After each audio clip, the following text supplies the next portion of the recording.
खबर राजस्थान के बांसवाड़ा जिले से है, जहां 1 नवंबर 2022 को प्रधानमंत्री नरेंद्र मोदी ने आदिवासियों की शहादत स्थली मानगढ़ धाम का दौरा किया।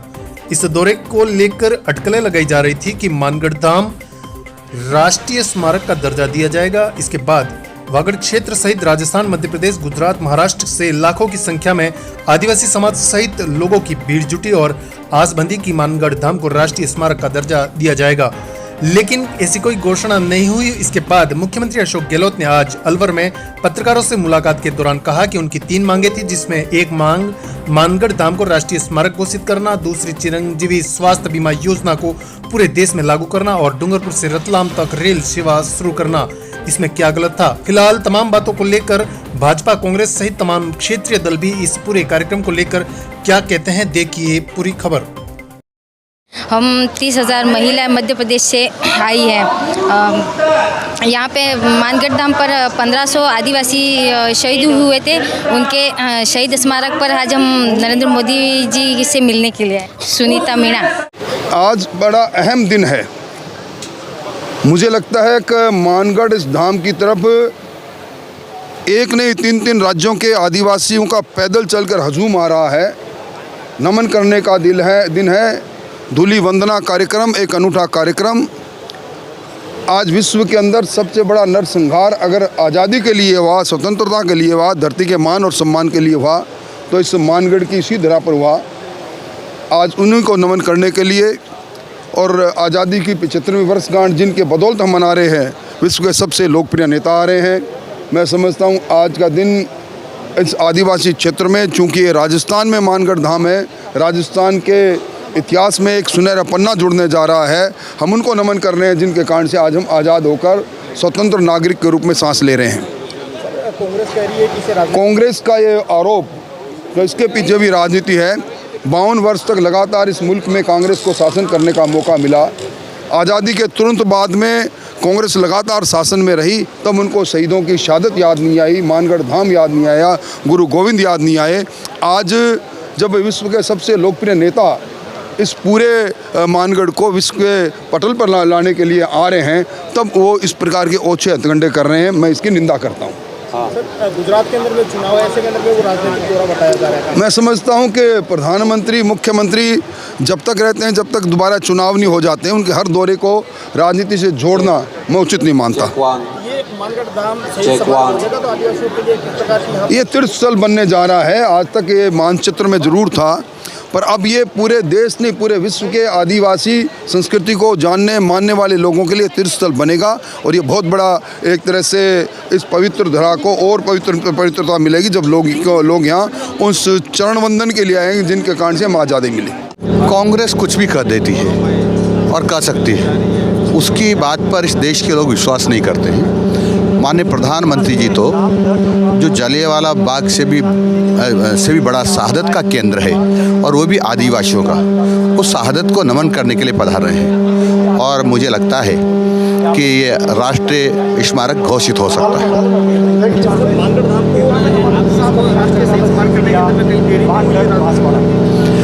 देरी हुई है क्योंकि वर्षों तक कांग्रेस का राज रहा और उन्होंने, क्योंकि आदिवासियों की आवाज़ कम थी, यानी आवाज़ नहीं थी, अभी सब जागरूक हो गए हैं और भारतीय जनता पार्टी और जनसंघ और राष्ट्रवादी संगठन उन्होंने इस बात को जनता के ध्यान में लाया है। तो आज मैं समझता हूँ जब भारत के प्रधानमंत्री बने हैं नरेंद्र जी मोदी और 8 वर्ष हो गए, तब से निरंतर पहले इसमें विकास का काम निरंतर होता आ रहा है।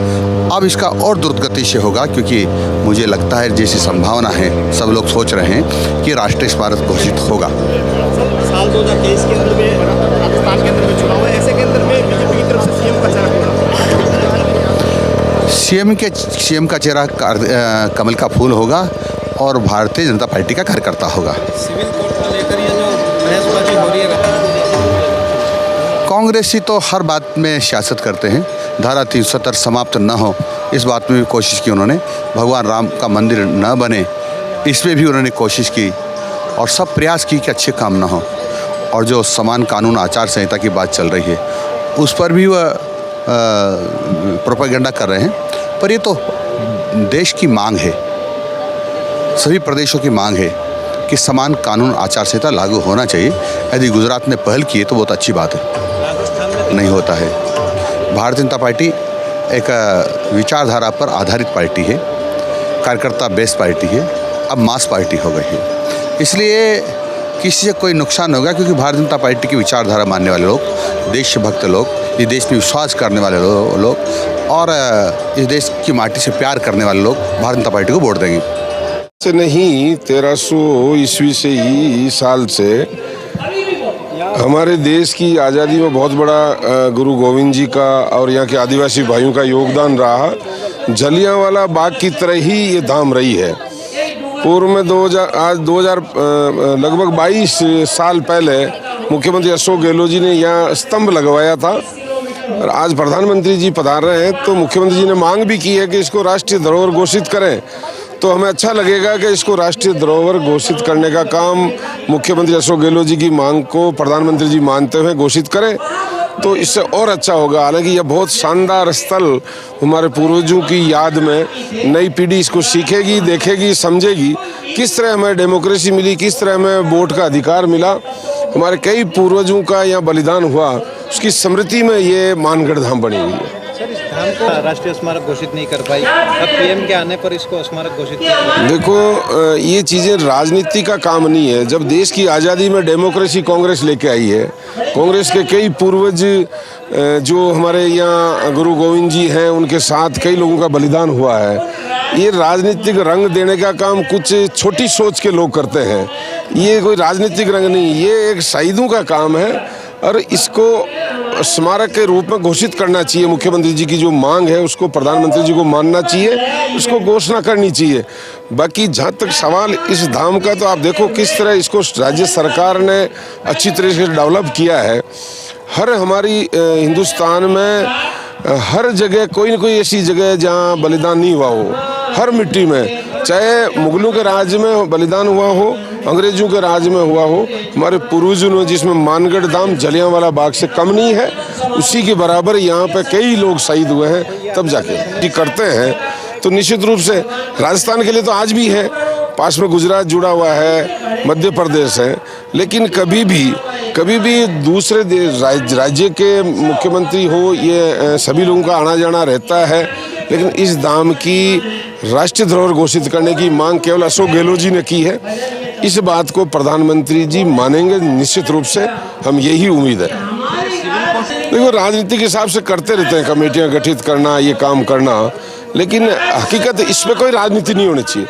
ये शहीदों की जगह है, इस मिट्टी को माथे पे लगाना चाहिए। आज डेमोक्रेसी है, वोट। आज मैं साधारण गांव का आदमी राज्य सरकार के मिनिस्टर के पद पे पहुंचा हूं, तो ऐसे हमारे पूर्वजों के बलिदान की वजह से पहुंचा हूं। ऐसे ही नहीं बन पाए, ये वोट का राज ऐसे ही नहीं आया। हमारे कई पूर्वजों ने बलिदान दिया, उसमें मानगढ़ धाम बहुत महत्वपूर्ण धाम है।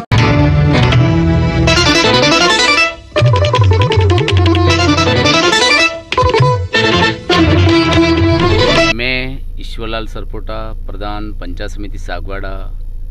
1 तारीख को जो मोदी जी की जनसभा मानगढ़ धाम शहीदों को लेके वहाँ पर जनसभा हुई, जिसमें हमारी पंचायत समिति सागवाड़ा से जो करीबन 2 से 2.5 हज़ार लोगों की हमारे मानगढ़ धाम आए और मैं सभी मंडल अध्यक्ष, बूथ अध्यक्ष, जिला पदाधिकारी, प्रदेश पदाधिकारी और मेरे सरपंच साहब, पंचायत समिति सदस्य, जिला परिषद सदस्य, बूथ से लेके पन्ना प्रमुख तक हमारे वहाँ पर सभी कार्यकर्ता और भाई बहन आए।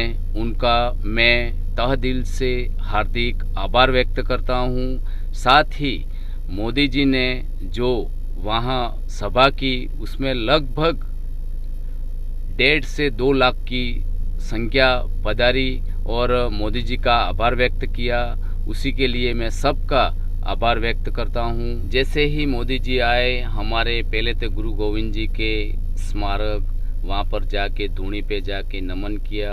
और सभी आदिवासी भाइयों के लिए उन्होंने बहुत कुछ कहा और आज से पहले भी करते आए हैं। जब से वो मुख्यमंत्री थे तब से मानगढ़ धाम का उन्होंने बहुत ध्यान रखा। वहाँ पर उन्होंने जो गार्डन स्मारक आदि बनाए, उसके लिए हम मोदी जी का तहे दिल से हार्दिक आभार व्यक्त करते हैं, क्योंकि उन्होंने एक जन कल्याणकारी आज जो भारत वर्ष में उनका जो एकदम अच्छा तहलका मचा हुआ है कि हर व्यक्ति के मुंह पे मोदी जी का नाम है और मोदी जी हमारे दिलों और रगों रगों में बसे हुए हैं। मोदी जी जो आज हमारे भारत के लिए कह रहे हैं, आज पूरा विश्व भी मोदी जी को सलाम करता है और मोदी जी का सम्मान करता है। आज मैं ज़्यादा न कहते हुए मेरी बात यहीं विराम करता हूँ। जय हिंद, जय भारत। Sagwara live news,